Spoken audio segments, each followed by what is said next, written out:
When a white winter storm swallowed the small mountain town of Winterbrook Hollow, no one expected a cry in the darkness to change everything. A lone officer stopped his patrol car because something in the wind was not wind at all. It was a whimper, a plea, the smallest voice fighting for life beneath the snow. What he found that night was not just a baby and not just a dog. It was the beginning of a miracle that would expose secrets, test loyalty, and remind us that even in the coldest winters, God does not let us walk alone. Before we begin, let me know where you are watching from in the comments. And if you enjoy stories of courage, faith, and hope, please subscribe to support the channel so more people can discover these true heartwarming journeys. Winterbrook Hollow lay beneath a suffocating white storm, as though the sky itself had lowered and become one with the earth. This was a remote mountain town in northern America, known for its cedar-lined roads, wood-smoked chimneys, and a silence that felt ancient, as if the valley remembered every winter it had ever endured. Tonight, however, the silence was not peaceful. This was a silence edged with urgency. The wind howled around rooftops and whistled through frozen gutters as sleet-heavy snow plastered itself against windows and the chilled asphalt of the highway. Inside a police patrol SUV, Officer Ethan Merrick guided the vehicle down the lonely road that bordered the forest. Ethan was 38 years old, tall with a sturdy, broad-shouldered frame shaped by years of field work and a quiet discipline. His light brown hair was trimmed short but unstyled, and he had the kind of resolute, steady gray-green eyes that didn't seek attention but silently absorbed details.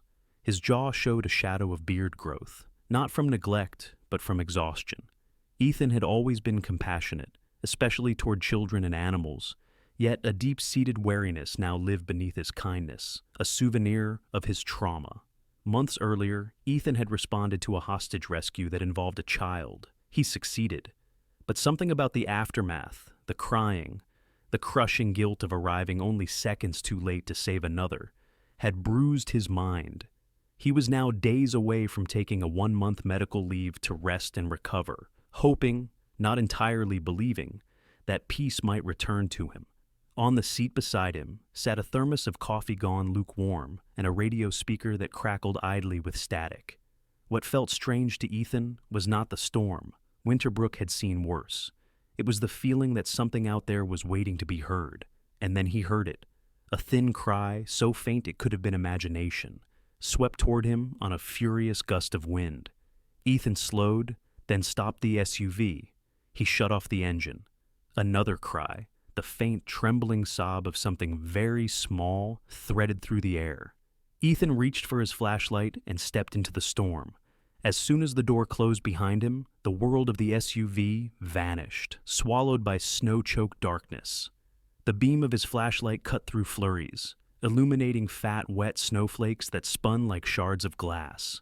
Ethan moved carefully, letting his ears guide him more than his eyes. He passed the wooden fence post that marked the edge of the drainage path, boots sinking deep into drifts. Then he found it.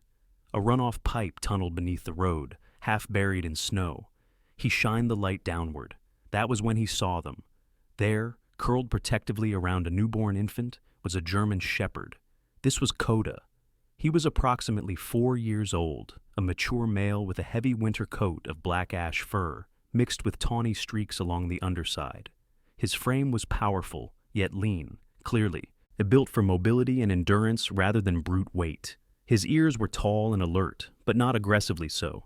His eyes, a warm, dark amber, were intelligent and calm, with a perceptible sadness that hinted at loss or loyalty tested. Coda's personality, in the moment Ethan first saw him, radiated something remarkable. Not fear, not panic, but purpose. This was a dog that understood responsibility. Coda's body was wrapped around the baby so gently, adjusted in such a way that his core warmth transferred to the infant efficiently. This was not instinct alone. This was training. The baby, no more than a few days old, had pale skin, eyes tightly shut, and arms tucked inside a thin baby blanket. A tiny embroidered pin attached to the fabric bore a name, Oliver. His breathing was slow, laborious, but steady, his tiny chest rising in the circle of Coda's protective hold. Ethan knelt slowly, lowering himself to eye level with Coda. His voice softened instinctively, the way one speaks to a wounded veteran or frightened child. "Easy, boy. I'm here to help." Coda did not growl, bark, or bare teeth. Instead, he held Ethan's gaze, measured, thoughtful, before slowly shifting his body just enough to allow Ethan access to the baby. That single movement was a silent decision, a transfer of guardianship. Ethan reached out and gently lifted Oliver into his coat, tucking the baby against his chest to share his warmth. Then he extended his hand toward Coda. The dog hesitated only a moment before following him out of the drainage pipe. Minutes later, Ethan had both infant and dog in the patrol vehicle. He cranked the heat to maximum. Coda curled against the back seat, shivering slightly, not from cold, but from physical strain after hours of shielding Oliver in the storm. Ethan radioed for emergency contact with a calmness that betrayed his rapidly beating heart. As he began the drive toward Winterbrook Regional Hospital, snow slamming against the windshield, a thought lodged in Ethan's mind like a splinter. How did Coda know what to do? Why was he there? Was it coincidence, instinct, or something deliberate? Ethan glanced back at Coda. The dog was awake, watching him. Their eyes met in the mirror, not challengingly, but knowingly. And Ethan realized this dog had witnessed something, and the storm was not the only thing burying secrets tonight. When he arrived at the hospital, nurses rushed the infant to neonatal warming units. Dr. Rowan Hale, the town's veterinarian, an older man in his 60s with white silver hair and deep creases at his eyes from years of earnest smiling, arrived shortly thereafter to evaluate Coda. Dr. Hale was a secondary character here, but with notable background. He had previously worked in military canine training units and possessed a calm, respectful manner toward animals. He stroked Coda's fur with experienced hands and murmured, "This dog was trained to protect. He knows what he's doing." Ethan stood aside, absorbing everything. The baby's recovery updates, Coda's diagnostic results, the nurses' flustered voices. But something inside Ethan, the part of him molded by trauma, noticed a deeper pattern. Coda had not acted randomly. He had waited at that drainage pipe. He had chosen that location. He had positioned himself precisely around Oliver. He had endured cold that could have killed him. That was loyalty, not instinct. Later, after the immediate emergency was stabilized, Ethan sat in his SUV in the hospital parking lot. Snow continued cascading, though slower now, under the amber glow of the streetlights. He rested his forehead against his palms and exhaled, a cloud of breath fogging the air. He was supposed to be a man unwell, stepping away from duty. Yet tonight, someone, had pulled him back in. As he looked up, Coda caught his attention again, sitting upright in the back of the vehicle. The snow muffled the world, making it still. Coda's ears flicked, his amber eyes fixed on Ethan like an oath. In those eyes Ethan read not fear nor confusion, but a message. This is not finished. And that was when Ethan felt it. An unfamiliar spark of purpose, quietly rekindled. The storm had delivered more than a lost infant. It had delivered a path, a mystery, a responsibility, and perhaps a chance for Ethan to heal. The morning after the storm, Winterbrook Hollow awoke beneath a muted sky of pale gray, as though the clouds were still exhausted from the night's fury. Snow blanketed every rooftop and weighed heavily on pine branches, turning the town into a silent monochrome world. Plow trucks crawled through the streets, pushing aside thick drifts, and frost clung to every street lamp. The hospital parking lot was coated in white except for Ethan's patrol SUV, now half buried like a frozen relic. Inside the neonatal ward, Oliver was stable and warm, wrapped in thermal blankets.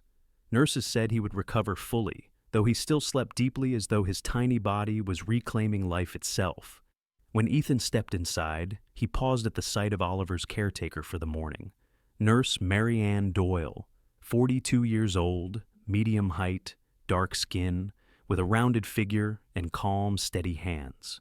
She had worked pediatrics for nearly 2 decades and was gentle with all infants, the kind of presence that made babies stop crying and made worried parents breathe easier. She hummed softly while adjusting Oliver's blanket, and though her face bore tiredness, her manner radiated a maternal strength. Ethan thanked her, but she only smiled and said, "It's the little ones who fight hardest. You'd be amazed." Beside Oliver's bassinet, Coda lay resting with his head on his paws. His breathing was steady now, though his fur still held traces of frost. He refused to leave Oliver's side and seemed to have appointed himself silent sentinel. When Ethan entered, Coda's ears twitched, acknowledging him. At that moment, Dr. Rowan Hale appeared, carrying a clipboard. Hale had changed into his veterinary coat, white with faint coffee stains, and wore glasses that always seemed on the verge of slipping down his nose. His voice was warm and measured when he spoke. "Ethan, I've run a quick physical exam on Coda. No fractures, just muscle fatigue and mild hypothermia. But here's the interesting part. This dog knows controlled breathing. He conserved heat deliberately. That's not instinct. That's training." Dr. Hale, though secondary in this chapter, had a quietly observant intelligence. He saw patterns not just with animals, but people. Ethan absorbed the information. Coda was not a stray. Coda belonged to someone. After ensuring Oliver was stable, Ethan left the hospital with Coda and drove toward the forest road where he'd first heard the cry. The snow-covered landscape stretched before him, vast, quiet, and secretive. Ethan parked near the drainage pipe and began searching. He moved carefully through the deep snow, while Coda trotted ahead, nose lowered. The wind had calmed, leaving the world eerily still. Ethan scanned the snow-banked roadside and soon spotted what looked like a mere mound of snow. But Coda stopped before it, tail stiff, body rigid. Ethan brushed aside the snow with gloved hands and uncovered the front bumper of a dark gray SUV, half buried. The vehicle clearly hadn't crashed violently. It simply sat there, abandoned and swallowed by the storm. Ethan circled around, sweeping snow from the windshield. Inside the vehicle, 2 adults sat upright, the man in the driver's seat and a woman in the passenger seat, both frozen in a final stillness that Ethan didn't disturb with prolonged inspection. He kept his gaze respectful, not morbid or forensic.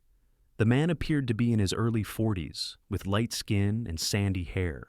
The woman had auburn hair and a petite frame.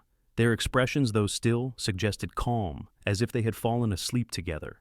Ethan didn't speculate on their last moments. Nature had already refused them mercy. Importantly, there was no baby in the back seat. Oliver had not been left with his parents. The back seat held only a child's blanket, a pacifier, and a small bag of baby items, formula container, spare onesies, soft toys. On the floor, Ethan found a small pin engraved with a name, Oliver. But the object that caught Ethan's eye was something else, a faint bite mark along the upholstery on the rear seat edge, oval, precise, consistent with a German shepherd jaw. Coda pressed his nose to the seat and gave a soft whine. He recognized the scent. Outside the car, Coda began sniffing the ground intently, circling outward in wider arcs. Then he stopped at a spot where the snow seemed subtly disturbed. Ethan followed and saw it. Footprints, a single set, dragging something behind them. Not 2 sets, not 3, 1. Adult-sized, pulling some weight. The tracks led away from the vehicle into the trees. Ethan marked the direction, but did not venture deeper yet. There were protocols. He needed backup. Standing in the silence of the woods, Ethan felt a heavy truth settle in him. Someone had taken Oliver from the car. Not in panic, but deliberately. Later, back at the station, Ethan submitted a report to Chief Daniels. A sturdy man in his 50s with weathered skin and a stoic demeanor shaped by years of small-town policing. Daniels, though not deeply explored here, carried an ingrained sense of doing things by the book, sometimes rigid but always rooted in responsibility. After hearing Ethan's account, Daniels approved a formal search of vehicle ownership and began coordinating with county forensic units. Within 24 hours, winter roads cleared enough for more family to arrive. Grace Harlow walked through the hospital doors that afternoon. She was 31, slender, medium height, with pale skin and blue-gray eyes that held a quiet grief beneath composure. Her expression was composed but fragile. Her movements were cautious, as though she carried invisible weight. Grace had always been a reserved person, shaped by childhood instability and tense family dynamics. She rarely trusted easily, spoke softly, and often kept emotions suppressed, until something threatened the people she cared for. When she saw Oliver, she pressed a hand to her mouth, not weeping aloud but absorbing devastation inwardly. Then gently, almost reverently, she touched the embroidered Oliver pin attached to his blanket, the same one Ethan found in the SUV. Grace turned to Ethan. Her voice trembled but stayed controlled. The couple in that car were my younger sister Rebecca and her husband David. They had been fighting for months with our Uncle Darren Harlow over the family transport business.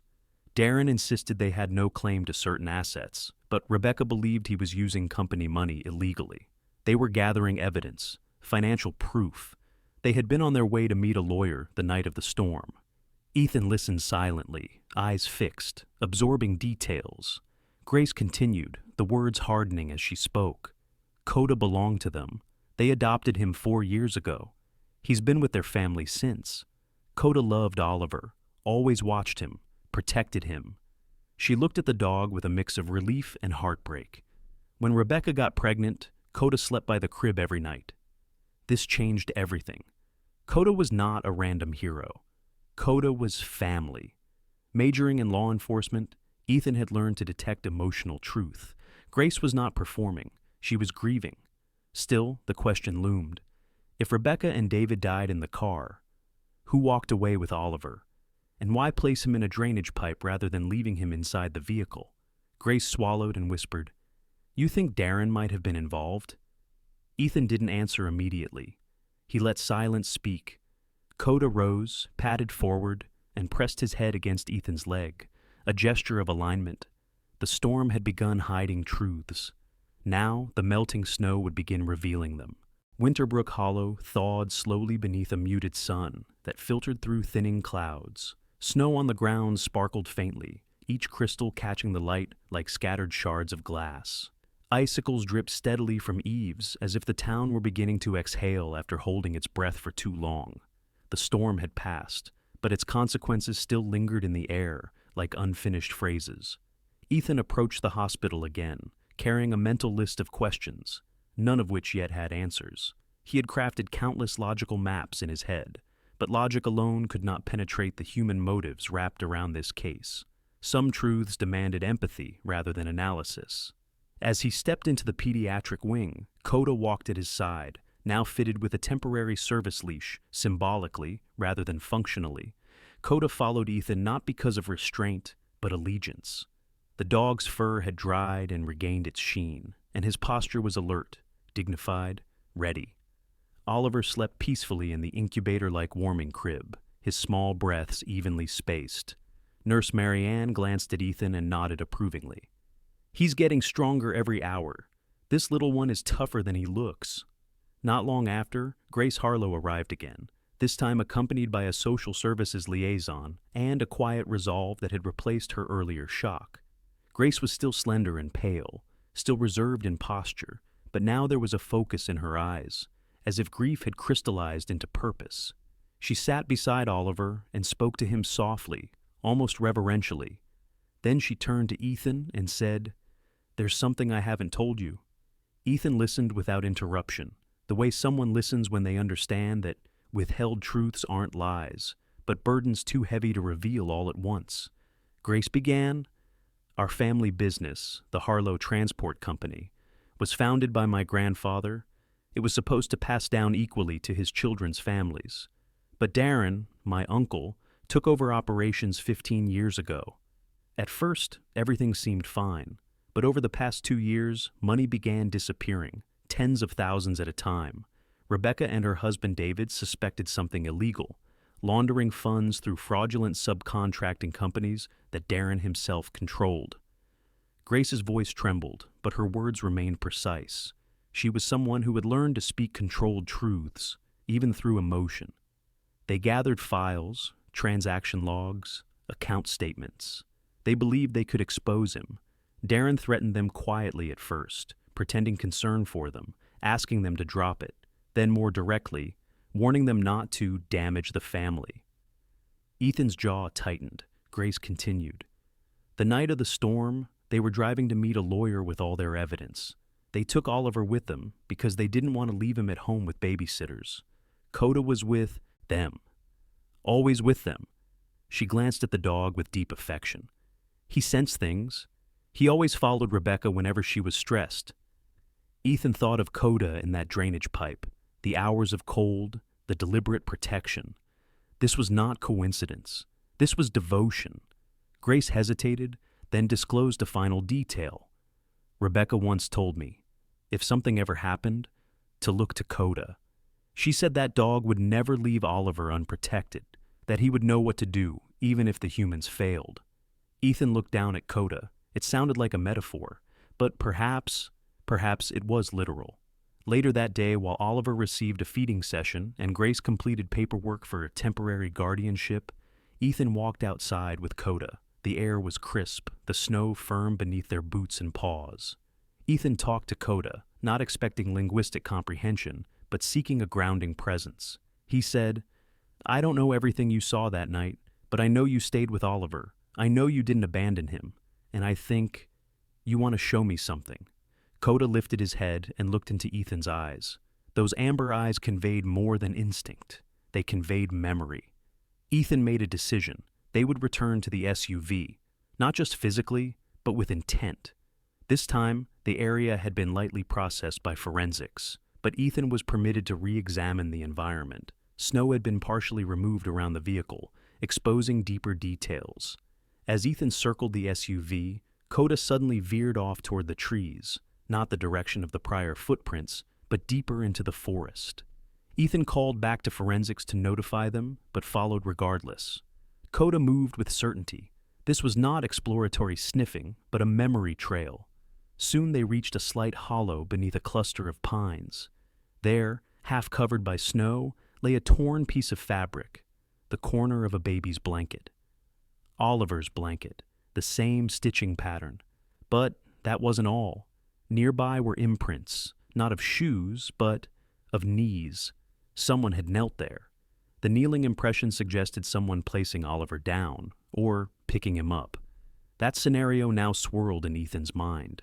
He examined the ground and found another clue, a broken plastic clasp from a baby carrier. It had snapped, perhaps during struggle or urgency. Ethan froze, not from cold, but revelation. Coda had not simply found Oliver. Coda had been tracking someone, perhaps chasing someone, perhaps resisting someone. He turned to Coda and whispered, You didn't just shield him.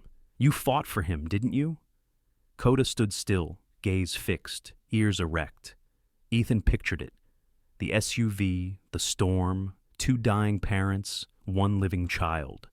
Someone approached the car, removed Oliver. Coda intervened, biting, pulling, resisting. That explained the bite mark, the broken clasp, the movement to the drainage pipe, and a chilling possibility. Whoever took Oliver originally might not have intended to save him. Back at the hospital, Ethan met again with Grace. He explained what they found, carefully, respectfully. Grace's expression tightened, not with surprise, but with confirmation. Then she said something that shifted the entire atmosphere of the room. There's something else about Darren you should know. He wasn't just desperate because of financial fraud. He was drowning in gambling debt, not to banks, worse, to private enforcers, dangerous ones. If Rebecca and David exposed him, he wouldn't just lose money. He would lose protection, and he would become a liability to the people he owed. Ethan felt the implications settle like ice. Blackmail, desperation, collateral. Just then, a social worker stepped into the room to perform a welfare review for Oliver. The woman introduced herself, Martha Linney, mid-50s, short, with salt and pepper hair, and an expression that radiated steadfast care. She had worked child welfare cases for decades. She spoke softly with Grace, assessing trustworthiness, documenting emotional bonds, ensuring Oliver would be secure if released to her care. Meanwhile, Ethan spoke with Dr. Hale in the hallway. The vet said, If Coda fought someone that night, it fits what I've seen. He has a small bruise along his jaw, not from cold, but impact. Something struck him, hard, but he didn't leave Oliver. Ethan exhaled slowly. Every clue reinforced the same truth. Coda was the only witness who experienced everything, from the moment the car stalled or crashed to the moment Oliver was sheltered. That night, Ethan didn't sleep. He sat in his dim apartment staring at the evidence wall he'd begun constructing. and thought not like a policeman alone, but like someone personally involved. He wasn't just solving a crime, he was protecting a child, he was defending a family. And in that quiet space, with winter pressing against window panes, Ethan realized something else. He did not feel crushed by the weight of this case. He felt renewed by it. For the first time since his trauma, he felt his mind aligning with purpose rather than drowning in guilt. Ethan whispered to himself, "We'll get to the truth. For Oliver, for Rebecca, for David." And somewhere in that same night, Coda, resting at Grace's feet beside Oliver, lifted his head and stared at the window, as if sensing Ethan's vow across distance and silence. This was no longer just an investigation. It was a bond forming between man, child, and dog, built through storm, loss, and trust. The next morning arrived with chilling clarity, the kind of dawn that reveals tracks, truths, and intentions beneath thinning snow. Winterbrook Hollow remained pale and subdued, the edges of rooftops still frosted, but the harshness of the storm had dissolved into a sterile cold. It was a day for investigation, for speaking aloud what had only been whispered in suspicion. Ethan entered the precinct early, rested despite only a few hours of sleep. The exhaustion that had shadowed him for months, the heaviness that hung over his shoulders like an invisible weight, had somehow lightened. Purpose had replaced fear. Duty had replaced self-doubt. Chief Daniels greeted him in the briefing room, carrying a clipboard. Daniels, 53 years old, had a square jaw and a deep-set brow, giving him a permanent look of skeptical scrutiny. Years of service had hardened him externally, but there was a buried softness. He cared for his officers, though he rarely said so.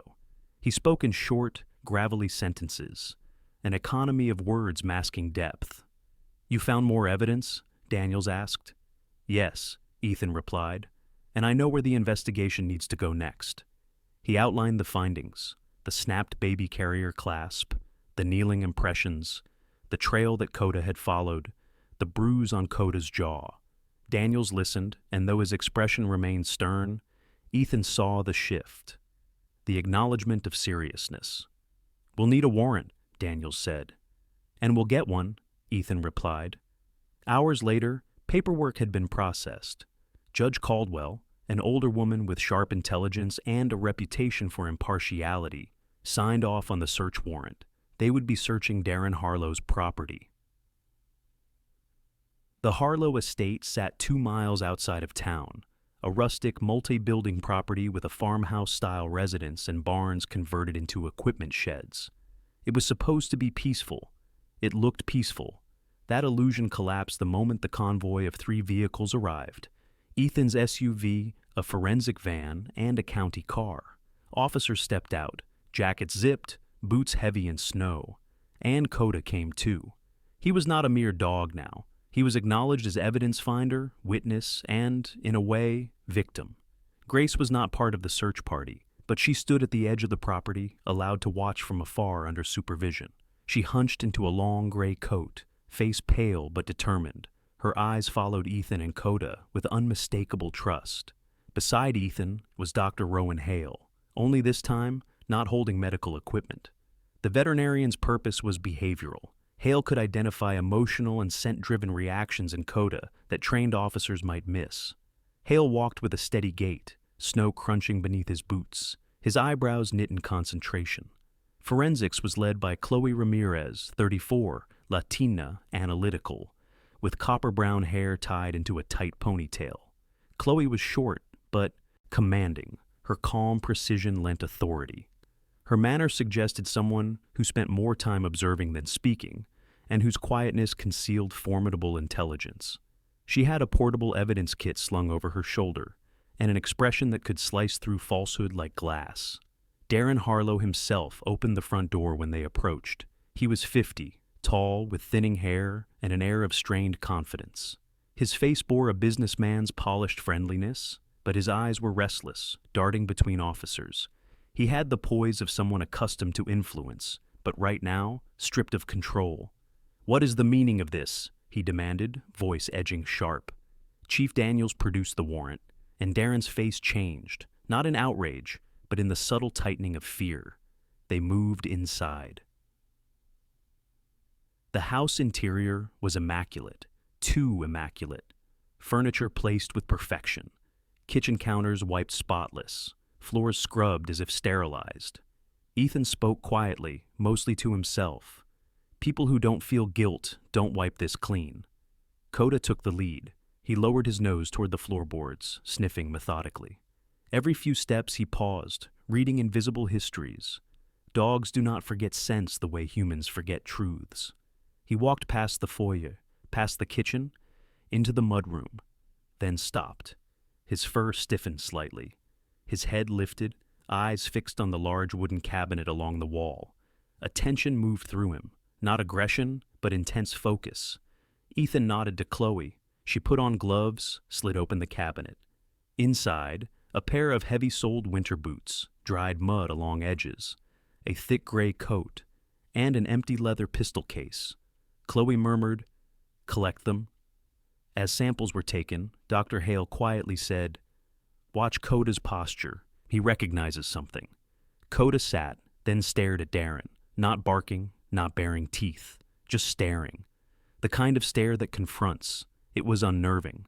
Darren snapped, "What? It's just a dog." But Ethan replied softly, "He knows you?" Later, inside Darren's office, forensic UV light scanned fabrics and surfaces. On the cuff of the gray coat, a microscopic fleck of blood, likely Rebecca's or David's, or Oliver's. Across the boot interior, dog fur, Coda's. Along the wooden threshold, partial snow residue inconsistent with indoor melt patterns, suggesting something dragged across during the storm. A tech downloaded Darren's phone data logs. GPS showed him within 200 meters of the crash site during the exact time frame. Piece by piece. Silence broke. Darren lost composure. "You have no proof I harmed anyone." Ethan's reply was quiet but immovable. "But we do have proof that you were there." And that was when Chloe delivered the final blow. She held up a printed sheet. "Camera footage from a traffic monitor pole. Your truck?" Passing the county road at 7:42 p.m., and the collision is estimated around 8:05. The air thinned. Darren's face drained of color. He stopped speaking, because lies require breath, and his breath had abandoned him. Hours later, the interrogation room held a fragile quiet. Darren sat under cold fluorescent light. His posture sagged, not from age, but defeat. The weight of impending consequences had crushed the last of his defiance. Ethan stood outside the glass. Coda sat beside him. Both stared in. Ethan said under his breath, "He didn't count on you surviving. He thought abandoning Oliver in the snow would end the line of witnesses." Coda didn't move, but his amber eyes, soft yet resolute, seemed to answer. After the formal questioning, Ethan returned to the hospital where Grace waited. She held Oliver, swaddled, alive, and warm. Her gaze met Ethan's when he entered through the sliding doors. Her voice came out small but genuine. "Did you find enough?" Ethan nodded slowly. "We found everything we needed." She exhaled tightly, closing her eyes. Then she said something so tender, it almost undid Ethan's composure. Coda didn't just protect Oliver, he protected the truth. Ethan looked at the dog lying at Grace's feet. Yes, and now that truth belongs to all of us. That evening, Ethan returned home. He removed his badge, placed it silently on a wooden table, and stared at it, not with rejection, but transition. Tomorrow he would submit his request. He would not be returning to regular patrol. He would move into K-9 training, because some bonds change the course of a person's life, and the storm had given him one. Winterbrook Hollow prepared for a trial that seemed larger than itself. Courtroom seating was limited, yet the town seemed to hold its breath collectively. In a small community where everyone was connected by only a few degrees of separation, this was not merely a legal proceeding, it was a moral judgment, a reckoning of trust and betrayal. Snow fell lightly that morning, not fierce and punishing as during the storm, but soft, almost ceremonial, as if nature itself recognized the solemnity of the occasion. Ethan entered the courthouse wearing a tailored Navy suit instead of his patrol uniform. At 38, He carried himself with a greater steadiness than months before, no longer burdened by haunted fatigue, but strengthened by purpose.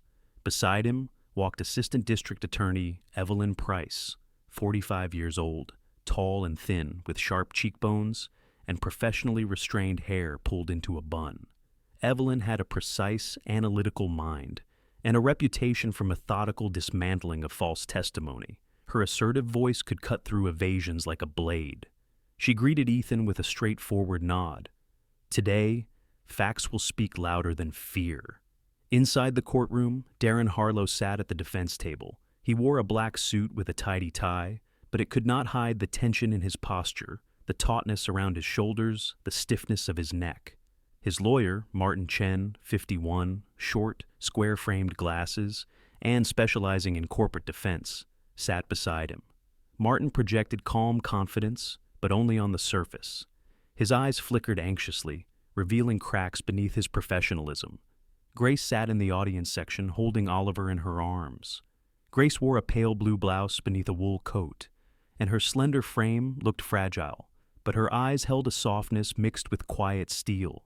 Oliver, now gaining weight and strength, blinked curiously at the room, innocent and unaware of how nearly his life had been erased. Near them lay Coda, calm and alert, his black and amber fur shining under the overhead lights. His presence somehow grounded the room, more than symbolism. He was testimony in living form.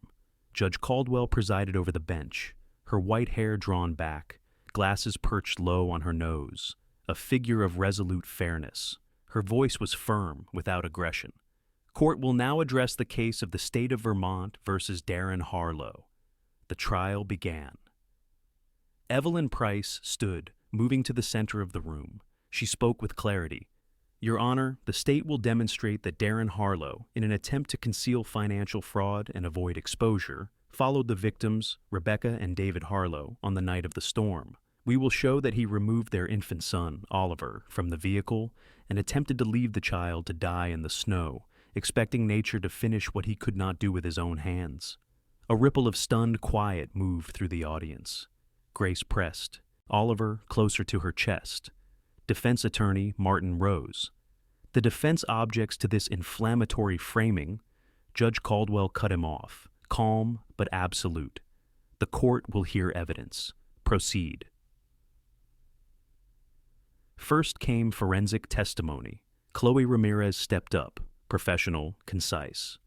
We recovered dog fur from the interior of the defendant's boot. DNA confirmed the hair belonged to the German Shepherd, Coda, found with Oliver. Additionally, there were microscopic traces of blood on the coat cuff, matching Rebecca Harlow. Martin attempted objection. The presence of fur proves only that the defendant interacted with the family dog at some earlier time. Chloe replied coolly, then please explain why the dog hair was embedded within the boot lining, as would occur when stepping into melted snow mixed with shedding fur, and why the blood flecks on the coat matched DNA from Rebecca's injuries sustained during the freezing exposure. Judge Caldwell nodded. Admitted. Next came digital evidence. A forensic tech displayed GPS logs mapping Darren's movements on the night of the storm. A red dot blinked ominously near the crash site, precisely within the critical window. Then came traffic cam footage, grainy but clear enough to identify Darren's truck moving along the county road in the direction of the accident. Martin looked strained now. He leaned toward Darren and whispered urgently. Finally, Ethan was called to witness stand. He described hearing the baby's cry, finding Coda shielding Oliver, discovering the SUV, and later finding the kneeling impressions and torn blanket. His voice was steady, not emotional, but honest. Martin approached for cross-examination. Officer Merrick, you cannot testify to the defendant's actions.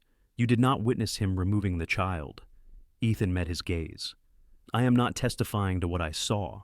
I am testifying to what Coda prevented. Martin scoffed.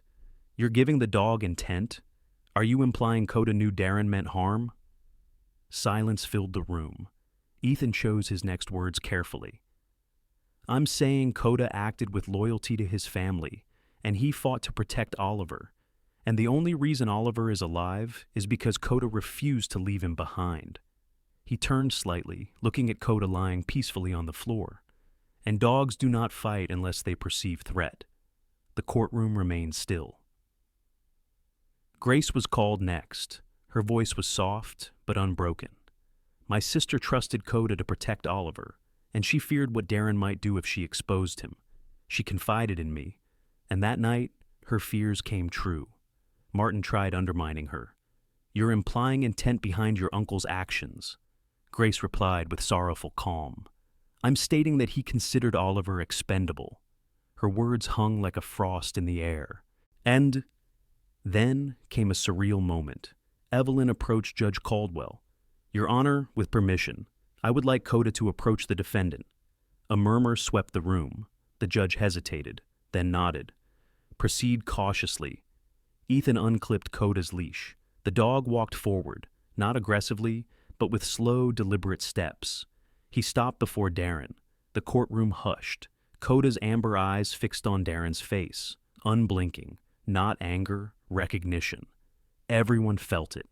Darren began to tremble, not visibly enough to look dramatic, but enough that his lawyer noticed. Martin whispered, "Don't react, stay calm." But Darren could not. His composure cracked. Judge Caldwell asked quietly, "Mr. Harlow, have you anything to say?" And then Darren broke. Words poured out, not shouted, just defeated. "I didn't mean for them to die like that. I needed the files. I thought if I removed the baby, someone would find him eventually. The storm, I didn't know how bad it would get." Gasps erupted. Evelyn steeled herself. "You left an infant in the snow. It was only temporary. I panicked." Grace clutched Oliver protectively. Judge Caldwell banged her gavel. Silence. But the damage was done. No one needed dramatic confession. Truth had stepped into light. After closing statements and judicial review, Darren was taken into custody, charged with criminal negligence leading to death, attempted murder by abandonment, and financial fraud. As officers escorted him away, Coda watched, not triumphant, but solemn. This was not victory. It was closure.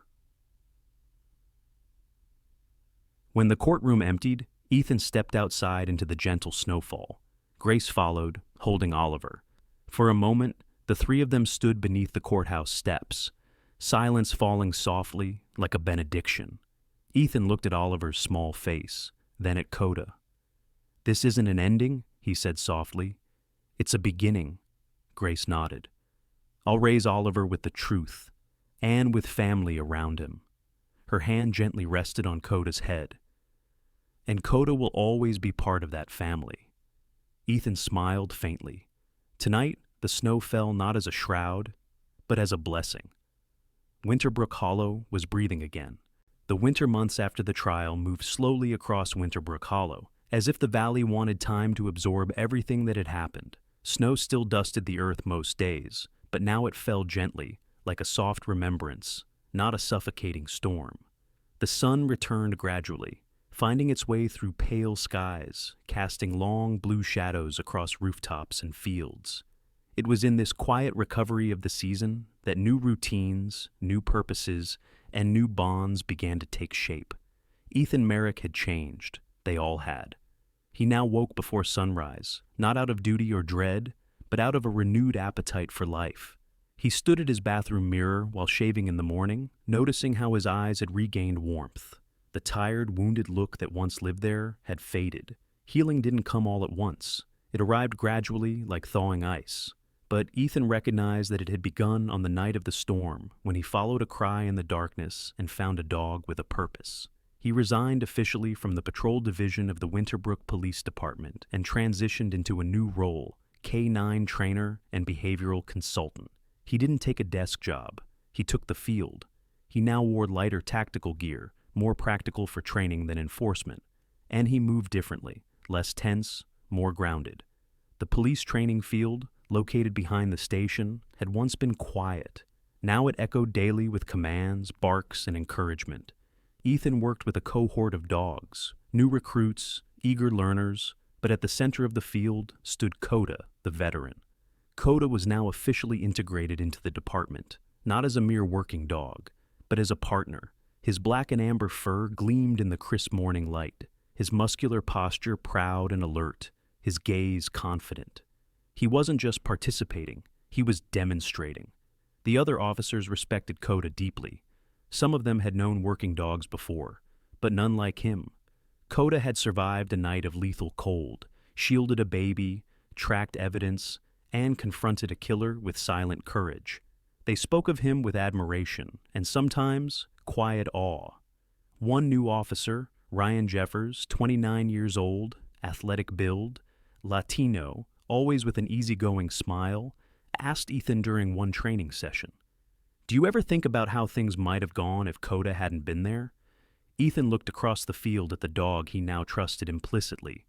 "Yes," he said simply. "I think about it every day." But then he added, "And that's why I'll never take him, or what he did, for granted." Ryan nodded, touched by the sincerity in Ethan's voice. Grace Harlow's life had transformed as well. After months of legal processing, child welfare reviews, and emotional assessments, the court awarded her permanent legal guardianship of baby Oliver. She moved out of her small apartment and into a modest yet warm two-story house on Mapleview Lane, a place with creaking wood floors, soft lamplight, and wallpaper with faded floral vines. The house once belonged to an elderly woman who had passed away, but it now held new beginnings. Grace was no longer brittle with grief. She had blossomed into a calm strength. Her pale blue eyes softened when she looked at Oliver, who now gurgled, laughed, and reached for everything within grasp. Oliver's cheeks had grown rosy with health, and his tiny fists curled and uncurled with delight whenever Grace lifted him. And Coda earned a place in their home from the very first day. Though he slept at Ethan's place when needed for training, he spent most nights there on Mapleview Lane. The dog claimed a particular spot beside Oliver's crib, curling there every evening without fail. Dr. Rowan Hale often visited to check on Coda and Oliver alike. Hale found a new kind of peace, too, after seeing tragedy unfold and courage answer it. He sometimes brought small treats for Coda or a blanket for Oliver. One evening as he sat with Grace on the sofa, he remarked, "Some animals, they don't just live with us, they stitch us back together." Grace smiled quietly. Coda did more than that. He gave Oliver a future. One afternoon, when the air was bright and cold and the sun softened the world with warm color, Ethan walked up the path to Grace's house, carrying a folder of paperwork and a toy ball for Coda. Grace met him at the door with a warm expression. "Come in," she said. Her voice had lost its tremor. It was steady now. Inside, the living room was simple and inviting. Soft carpet, crackling fireplace, a basket of baby toys in the corner. On the floor, Oliver sat wobbling in a baby seat. His eyes widened when he saw Ethan. He reached out with tiny hands, recognizing safety. Grace lifted Oliver gently. "He remembers you," she said with soft warmth. "He always does this when you come by." Coda trotted into the room and nudged Ethan's hand, tail wagging, and Ethan knelt to ruffle his fur with affection. There was something ancient about the bond between them, man and dog, rooted deeper than commands. Ethan turned to Grace and spoke carefully. "There's one more thing I wanted to tell you. The department is considering giving Coda a ceremonial commendation, recognition for his role in the case. I wanted to ask how you felt about that, since he's your family now, too." Grace looked at Coda, warmth shining in her eyes. "He deserves it, and Oliver deserves to grow up knowing who protected him." Then she paused. "And Ethan, so do you." Ethan blinked, surprised. "Me? You followed that cry," she said gently. "You stepped into that storm when no one else heard it. You gave Coda and Oliver a chance." He didn't respond immediately. Emotion swelled quietly in his chest. But then, in a rare admission, he nodded. "Thank you," he whispered. "Oh." As evening fell, sunset painted the snow in shades of peach and lavender. The sky stretched wide and gentle over Winterbrook Hollow. Grace stepped outside, with Oliver wrapped in a thick blanket. Ethan stood beside her, hands in his coat pockets. Coda lay near the steps, paws crossed, eyes tranquil. The neighborhood was quiet. Chimney smoke rose slowly. Somewhere, a distant church bell tolled the hour. Grace rocked Oliver softly and murmured, "Look at this town. How peaceful it is now." Ethan nodded. "It feels different, like winter doesn't weigh as heavily as before." He looked at Coda. "Coda didn't just save Oliver," he said. "He saved our lives too. Mine, yours." He paused as Oliver made a little cooing noise. "And maybe even this whole town." Grace turned toward Ethan, her expression thoughtful. "He changed the way we all believe in hope." And in that moment, bathed in fading light, Winterbrook Hollow seemed to settle into something new. Not the memory of tragedy, but the reality of resilience. Later, when Grace and Oliver had gone back inside, Ethan crouched beside Coda, scratching behind his ears. "You did good, boy. You found him. You kept him alive. And maybe you saved me too." Coda blinked slowly, almost knowingly, and rested his head against Ethan's knee. Ethan exhaled into the quiet night air. The snow seemed to fall slower, gentler, almost like a blessing. In that quiet winter dusk, beneath the soft glow of the porch light, a family had formed, not by blood, but by shared courage. This was more than survival. This was restoration. Hope had taken root. And Winterbrook Hollow would remember. Sometimes the miracles God sends do not arrive with thunder or great signs. Sometimes they come quietly through a loyal dog who refuses to give up, through an officer who listens to the smallest cry in the storm, or through the strength God places in ordinary people when they believe they have nothing left. This story reminds us that even in the coldest winters of our lives, God walks beside us. He guides our steps, protects our families, and sends help in ways we often recognize only after the snow has settled. In our everyday struggles, when we feel tired or uncertain, faith invites us to look for those gentle miracles. A kind word, a helping hand, a moment of courage we did not expect. These are signs that God is near. If this story touched your heart, please share it with someone who needs encouragement today. Leave a comment to tell us your thoughts, and remember to subscribe to support the channel so we can continue bringing stories of hope, courage, and love. May God bless you and your family with peace and protection wherever you are watching from. And if you believe in the quiet miracles He sends, type Amen in the comments.